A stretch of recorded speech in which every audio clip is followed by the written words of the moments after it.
E hoje o nosso texto é Mateus capítulo 3, versículos 1 a 6 e o versículo 3 a 17. Eu quero levar você a imaginar o seguinte: Jesus foi ao Jordão, está na fila para ser batizado, e aí você está atrás de Jesus, certo? Está na fila, você vai ser batizado. Aí você está atrás de Jesus, e depois de Jesus você é a próxima. Aí quando Jesus vai para ser batizado, você começa a escutar a conversa de Jesus com João Batista, que é essa conversa que a gente vai falar hoje aqui. Então eu quero que você se transporte para lá. Você é o próximo a ser batizado, ok? Você está atrás de Jesus. E aí, vamos pensar o seguinte: 400 anos se passaram.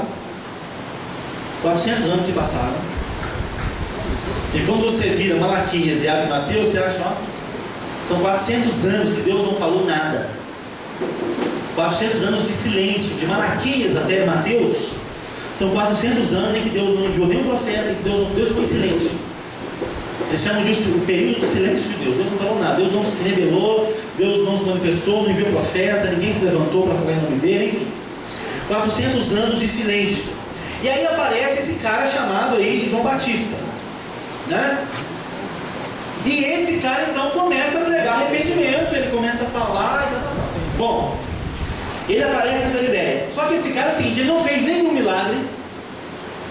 João Batista, ele apenas pregou arrependimento. Ele não fez nenhum sinal, ele não pregou, ele não era o que esses caras é hoje aí. O cara é, né, como eu já falei para vocês, é tanto nome hoje lá para os caras que eu falo, meu Deus, né? É bispo, é apóstolo, pai apóstolo, já existe, já falei para vocês, né? E por aí vai. Então, mas João Batista não. João Batista pregou, ele não fazia nenhum sinal, ele não gostava de não fazer nada. Ele só pregava arrependimento. Está na fila. Aí João se aproxima dele e diz assim: não vou te batizar não. Você não. Eu não vou te batizar. E para sua surpresa, o João Batista entende o que Jesus está falando. Ao contrário de mim, que não entendi nada que os caras estavam falando lá no banco, o João entende o que Jesus fala e concorda. Ele fala, tá bom. Jesus fala assim: deixa por enquanto. Você nunca mais vai encontrar dois seres humanos como esse conversar. Nunca mais. E aí então aparece o João. Quem que é o João? O João Batista é esse cara que não corta cabelo, esse cara que nunca faz a barba. É o tipo de gente que as igrejas teriam dificuldade de receber. Mas João também é o filho de Zacarias e filho de Isabel. Quem era Zacarias, o pai de João Batista? O pai de João Batista, chamado Zacarias, era um sacerdote. Se João Batista é filho de um sacerdote, ele deveria estar aonde? No templo. Não é lá que ele está no deserto. Tem alguma coisa errada aí, tá? Mas ele não é apenas filho de Zacarias, ele é filho de Isabel também. E Isabel é descendente, é a última descendente direta de Arão. E você sabe que a família de Arão foi a família escolhida para ser a família de sacerdotes. E Isabel, então, é a última descendente direto de Arão. Então João Batista não era para ser sacerdote e estar no templo. Era para ele ser sumo sacerdote. Espera aí. Sumo sacerdote só pode ter um.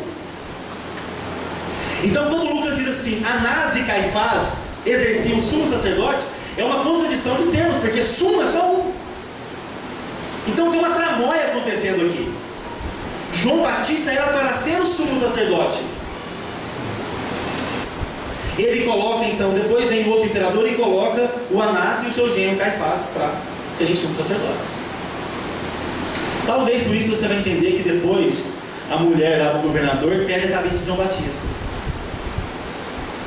E João Batista era para ser o sumo sacerdote, mas ele não é. Então há uma tramóia acontecendo aqui. Ou seja, Deus foi para o deserto e levou o seu sumo sacerdote com ele. Esse é o aconteceu. Deus foi para o deserto e levou o seu sumo sacerdote com ele. Tanto é que João Batista vai dizer assim: a voz do que clama no deserto. Quem é que clama no deserto? Deus, não é João. João é a voz do que clama no deserto. João Batista é uma parábola viva da indignação da Trindade para com o seu povo. Voz do que clama no deserto. Então, qual que é a indignação de Deus através de João Batista? Por que João Batista não fez nenhum sinal, mas pregou arrependimento apenas? Por quê? Porque o povo expulsou Deus de suas vidas. Gente, o Novo Testamento é interessantíssimo. Ele começa com Deus no deserto e ele termina com Deus do lado de fora da porta batendo. Elas estão trocando dinheiro por Deus. Expulsaram Deus para receber apenas os milagres de Deus. Expulsaram Deus de suas vidas porque elas querem algo novo. Gente, hoje não basta ser cristão, você para pensar? Não basta o cara ser cristão, tem que ser cristão inovador. Não basta ser cristão só, tem que ser cristão renovado, tem que ser cristão. Outros querem ser conservadores, cristão mais conservador, o outro cristão mais liberal, o outro cristão mais livre, o outro cristão mais informal, o outro cristão mais formal. Não basta ser cristão só. As pessoas elas querem mais, elas querem algo mais, elas não querem Deus só. E aquele escritor extraordinário chamado C.S. Lewis, Cartas de um Diabo para o Seu Aprendiz, e ele vai falando lá como que o diabinho, o aprendiz, pode afastar as pessoas de Deus. E ó, faça isso, se não der certo, faça aquilo, se não der certo, faça aquilo outro. E aí chega no final e ele fala assim: olha, se tudo isso não der certo, faça o seguinte: incuta na cabeça das pessoas um horror pelo mesmo. Incuta na cabeça das pessoas um horror pelo mesmo. E aí o que a gente faz hoje? A gente trocou. Por isso eu amo Betsaida, gente. O que é o nosso culto aqui? Uma abertura, música, palavra, embora. É simples. Mas Deus não está aqui todo domingo. Deus não nos visita. Mas as pessoas trocaram, elas querem mais. Elas estão com horror do mesmo. Os seres humanos estão cansados do mesmo de sempre. Para um casal, o sexo de sempre não serve. Não serve. Tem que ser um sexo inovador. Tem que ser um sexo em 50 tons de cinza, em 50 tons mais escuros, em 50 tons de liberdade. E quanto mais nós damos ênfase ao vaso, mais o tesouro de dentro do vaso se torna irrelevante para nós. E aí tem outro personagem que é Jesus. Bom, e aí o Jesus vem. E o que está acontecendo aqui então? João Batista é o quê? O sumo sacerdote, certo? O que é que está acontecendo? Aí você está na fila, não se esqueça, você está na fila, vem do diálogo. E aí você está diante da transmissão do sumo sacerdócio. João Batista está transmitindo a Jesus o sumo sacerdócio. Depois de João, não vai mais haver sacerdotes descendentes de Arão, porque João Batista é o último, a descendência de Arão. 2 sumos sacerdotes. Isso nunca aconteceu. E eles estão frente a frente um ao outro. Uma ordem sacerdotal sai e uma outra ordem sacerdotal entra. E na ordem de Melquisedeque só tem um sumo sacerdote que é eterno, que é para sempre, que é Jesus. João Batista está batizando quem então? 1 Coríntios capítulo 15, versículos 45. Paulo vai dizer que Jesus é o último Adão. O primeiro Adão trouxe o pecado para a terra, mas o segundo Adão é o sumo sacerdote que intercede junto a Deus por nós. Então quem é que João está batizando? João está batizando o último Adão. E é ele que João está batizando, o último homem. E esse homem vai gerar um novo tipo de homem, porque aqueles que creem nele são chamados filhos de Deus, recebem esse poder e nascem de novo, um novo ser humano, um novo tipo de gente, um novo jeito de ser. Então Jesus sai do batismo e ele ouve uma voz que vem do céu. E que voz é essa? Esse é o meu filho amado. E o Espírito Santo então desce em forma de pomba e diz: esse aí, esse é o Adão que eu queria, esse é o Adão que me dá alegria, esse é o Adão que eu me agrado, esse é o Adão que me dá prazer. Nós fomos trazidos por Jesus até o Pai, gente, para trazer alegria para o Pai. Não fomos salvos, não fomos batizados para receber alegria, mas para dar alegria ao Pai. É por isso que quando você foi batizado, você que não foi, um dia será. Quando você é batizado em nome do Pai, do Filho e do Espírito Santo, uma voz do céu ecoa no seu coração e diz assim: esse é uma filha, é um filho que me dá alegria. Mas quando Jesus está há 6 semanas no deserto, cansado, desgastado, com fome, com sede, aí o diabo chega. Bom, ele aparece para quê? Ele aparece para checar o batismo de Jesus.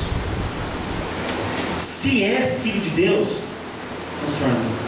Jesus acabou de ser batizado em Mateus 3,17, acabou de ser batizado, e uma voz ecoou do céu dizendo: esse é meu filho amado, esse é o Adão que eu queria, esse é meu filho que eu tenho alegria, eu tenho prazer. E aí quando ele vai para o deserto, o diabo quer checar o seu batismo. Deixa eu ver esse negócio de perto aí. Só que Jesus tem uma diferença, gente. E essa também é a nossa diferença. Porque o primeiro Adão, Deus colocou ele no jardim e falou assim: cuida aí, você tem que guardar, guarda aí. Dessa árvore você come, dessa você não come. A árvore da vida pode comer. O que ele fez? Demorou demais para comer da árvore da vida. Não comeu. Não comeu.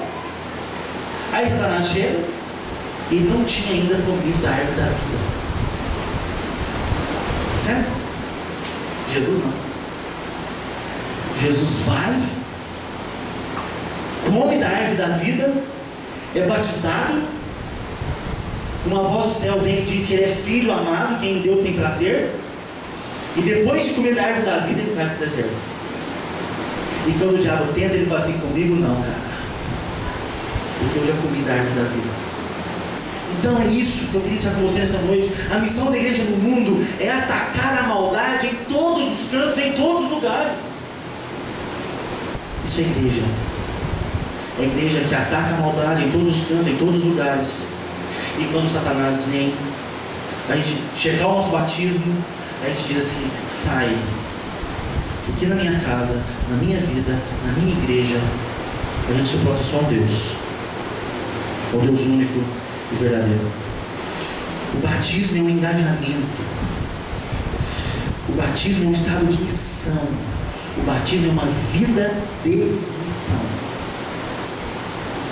E aí eu viro para ele e falo assim: cara, realmente é um privilégio. Um privilégio você andar onde eu andei, você experimentar a temperatura do lugar onde eu estive, você andar onde eu andei, pisar onde eu pisei. Mas Pedro, deixa eu dizer uma coisa para você. O maior privilégio é você me levar para andar em lugares onde eu nunca andei.